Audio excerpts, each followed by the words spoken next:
તો આગળ વાત કરીએ સુરતની. સુરતમાં આપઘાતનો એક કિસ્સો સામે આવ્યો છે અને આપઘાતનું કારણ જે છે તે જાણીને આપ ચોંકી જશો.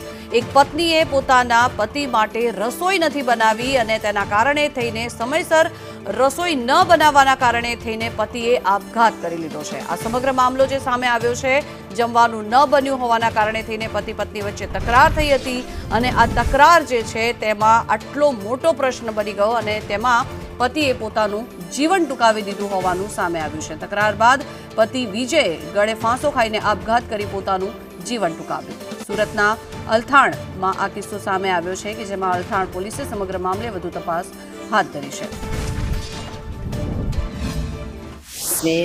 નાઇટમાં કામ કરવા ગયેલી હતી. નાઇટમાં કામ કરવા ગયેલી હતી તો એ રજા પર હતો.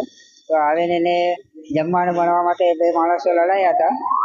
તો હવે એની પત્ની તો ઉપર જતી રહી એવું જાણવા મળ્યું હતું.